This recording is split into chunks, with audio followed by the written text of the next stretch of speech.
اور فرماتے ہیں یا بنی اسرائیل، اے بنی اسرائیل، اذکروا نعمتی التی انعمت علیکم وانی فضلتکم علی العالمین، دیکھو میری نعمتوں کو یاد کرو جو میں نے تمہیں عطا کی تھی، میں نے تو تمہیں ان نعمتوں کے باعث دنیا والوں پہ فضیلتیں عطا کی تھی۔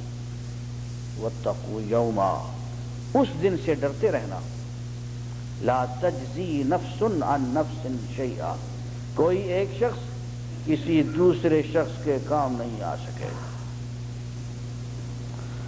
ہر شخص اکیلا ہوتا ہے۔ لقد جئتمونا فرادا کما خلقناکم اول مرہ، جس طرح ہم نے تمہیں پہلی مرتبہ پیدا کیا تھا ماں کے پیٹ سے تنہا برآمد ہوئے، آج تم اسی طرح سے تنہا قبر سے برآمد ہو رہے۔ یہ قبر تمہارے لیے ماں کا پیٹ بن گئی ہے، قبر سے بھی تم تنہا اسی طرح سے برآمد ہوگے جیسے تنہا ماں کے پیٹ سے برآمد ہوئے۔ ہر شخص تنہا اللہ کے حضور پیش ہوگا اور کوئی کسی کے کام نہیں آ سکے۔ یوم یفر المرء من اخیہ و امہ و ابیہ و صاحبتہ و بنیہ، اس دن باپ دیکھے گا بیٹے کو بھاگ جائے گا، بیٹا باپ کو دیکھ کے بھاگ جائے گا، بیوی خامن کو دیکھ کے بھاگ، بھائی بھائی کو دیکھ کے بھاگ جائے، ایک وہ جن سے کہ مدد کی توقع کی جا سکتی تھی کوئی آنکھ نہیں ملائے گا اس دن، ہر شخص تنہا ہوگا۔ فرمایا اس دن سے ڈرو جب کوئی کسی کے کام نہیں آ سکے گا۔ ولا یقبل منہا شفاعہ، کسی کی سفارش منظور نہیں کی جائے گی۔ ولا یؤخذ منہا عدل، اور کسی کو کسی کے بدلے میں قبول نہیں کیا جائے گا کہ اچھا جی میرے بیٹے نے اتنے گناہ کیے ہیں جی اس کا بدلہ مجھے دے، نہ۔ یہ کسی کو کسی کے بدلے میں قبول کر لینا یہ پھر عیسائی عقیدہ ہے دوستو۔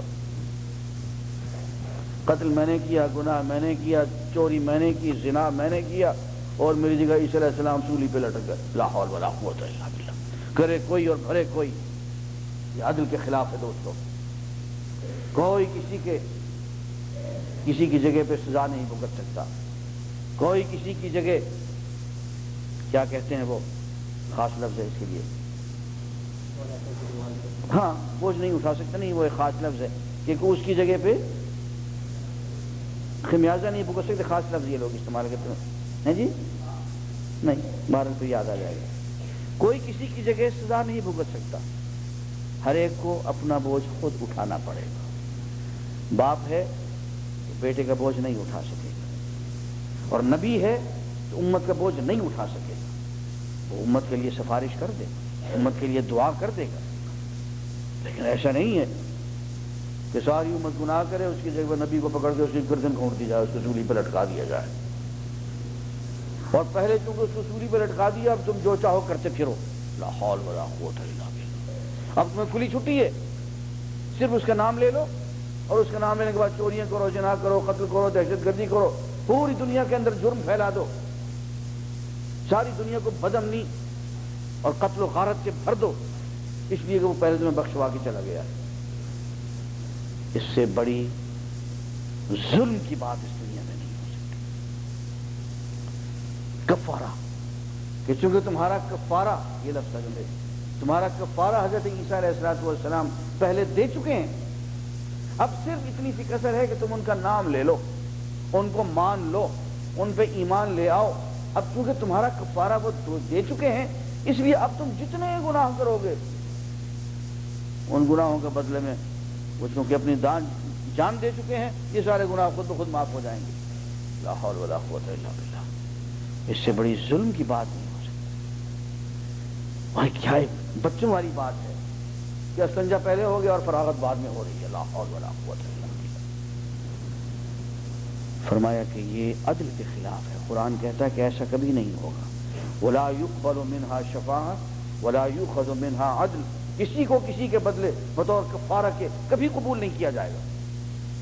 ولا هم ينصرون، اور کوئی کسی کی مدد نہیں کر سکے گا، کسی کی مدد نہیں کی جائے گی۔ قیامت کے دن لمن الملک اليوم للہ الواحد القہار، اسے فرمائیں گے کہ آج بادشاہت کس کی ہے، اور کائنات کا ذرہ ذرہ بزبان حال یہ پکارے گا للہ الواحد القہار، آج بادشاہت اختیار صرف اللہ جو واحد ہے، تنہا ہے اور قہار ہے۔ تو عزیزان گرامی، میں یہ اس لیے بیان کر رہا ہوں، مجھے خدا نخواستہ کوئی عیسائی مذہب سے بیر نہیں ہے، لیکن اس مذہب کے کچھ اثرات ہمارے پیر خانوں میں بھی آئے ہوئے ہیں۔ یہ پیر سائیں جو بیٹھے ہوئے ہیں جی، یہ کس لیے بیٹھے ہوئے ہیں؟ یہ ہمیں چھڑوائیں گے نہیں؟ تو پہلے اپنی جان تو چھڑوائیں۔ سب سے زیادہ یہی پکڑے ہوئے ہوں گے، میں آپ کو بتا دوں۔ آپ چھوٹ جائیں گے، مجھ سے جیسا گناہگار بھی چھوٹ جائے گا، یہ پیر نہیں چھوٹ سکیں گے۔ دوزخ میں ان کا وقت سب سے زیادہ لمبا ہوگا۔ اسی جن کے بارے میں آپ کو یہ گمان ہے کہ یہ آپ کو چھڑوا لیں گے، آپ کی باری تو آئے نا، یہ اپنے آپ کو نہیں چھڑوا سکیں گے۔ ان کے جرائم کی فہرست آپ کے جرائم اور میرے جرائم سے زیادہ ہے، اس لیے کبھی اس چکر میں نہ پڑیے کہ یہ آپ کا کفارہ بن جائیں گے۔ یہ ایک گندا عقیدہ ہے، یہ عقیدہ کفر ہے جو ہمارے ہاں مسلمانوں میں پھیل چکا ہے کہ جی میں نے اپنا ہاتھ تو پیر سائیں کے ہاتھ میں دے دیا ہے، اب ہمیں کیا، وہ جانے اور وہ جانے جی، نہ وہ جانے نہ وہ جانے، تم ہی جانو۔ اور ہر شخص کو اپنی بھگتنی پڑے گی۔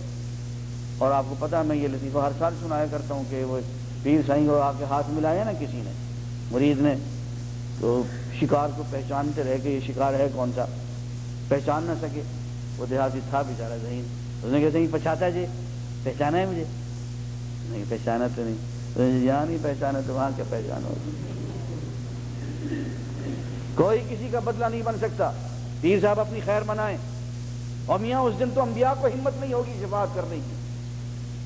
حضرت آدم علیہ السلام سے لے کے حضرت عیسیٰ علیہ السلام تک سب لوگ کانپ رہے ہوں، ہر شخص کے نفسی اور نفسی کی بات ہوگی کہ میاں مجھے بس اپنے آپ میں رہنے دو، جو اپنا کام آپ کرو۔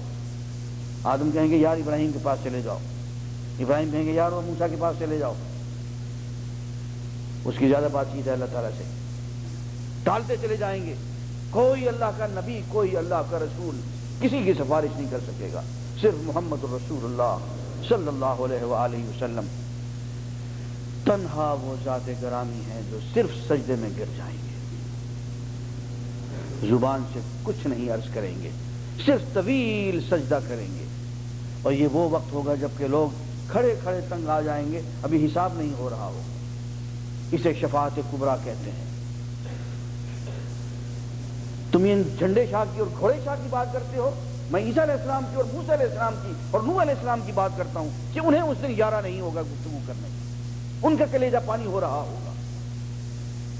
تو مت دھوکے میں رہو اپنے نفس کے اور شیطان کے اور طاغوت کے دھوکے میں۔ اور دیکھیں حضور اکرم صلی اللہ علیہ وآلہ وسلم، فدا ہو ابی و امی و روح، ہمارے ماں باپ ہماری جانیں آپ کے نام پہ قربان ہوں۔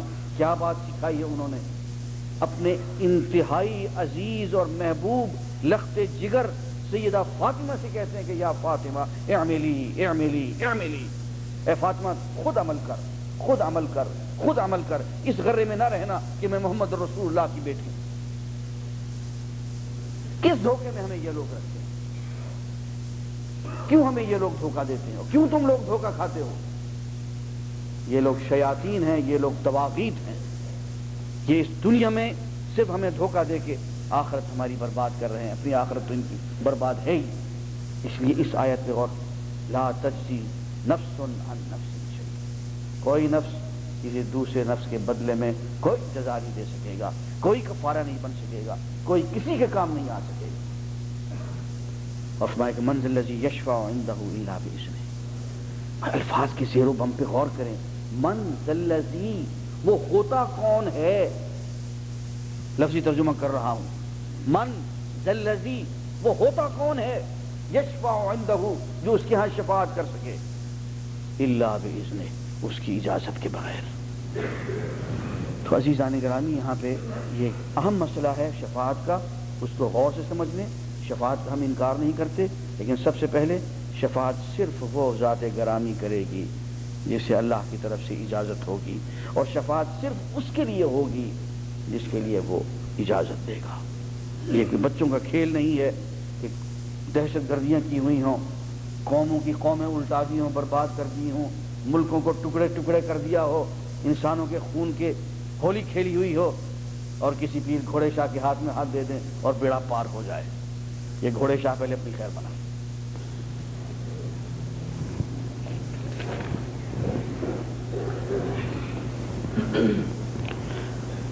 وَإِذْ قُلْتُمْ يَا مُوسَىٰ لَن نَّصْبِرَ عَلَىٰ طَعَامٍ وَاحِدٍ فَادْعُ لَنَا رَبَّكَ يُخْرِجْ لَنَا مِمَّا تُنبِتُ الْأَرْضُ مِن بَقْلِهَا وَقِثَّائِهَا وَفُومِهَا وَعَدَسِهَا وَبَصَلِهَا قَالَ أَتَسْتَبْدِلُونَ الَّذِي هُوَ أَدْنَىٰ بِالَّذِي هُوَ خَيْرٌ اهْبِطُوا مِصْرًا فَإِنَّ لَكُم مَّا سَأَلْتُمْ وَضُرِبَتْ عَلَيْهِمُ الذِّلَّةُ وَالْمَسْكَنَةُ وَبَاءُوا بِغَضَبٍ مِّنَ اللَّهِ ذَٰلِكَ بِأَنَّهُمْ كَانُوا يَكْفُرُونَ بِآيَاتِ اللَّهِ وَيَقْتُلُونَ النَّبِيِّينَ بِغَيْرِ الْحَقِّ ذَٰلِكَ بِمَا عَصَوْا وَكَانُوا يَعْتَدُونَ۔ اور جب تم نے موسیٰ علیہ السلام سے یوں کہا کہ ایک کھانے پہ ہمارا گزر نہیں ہے، ہم صبر نہیں کر سکتے، اپنے پروردگار سے کہہ دیجئے کہ ہمارے لیے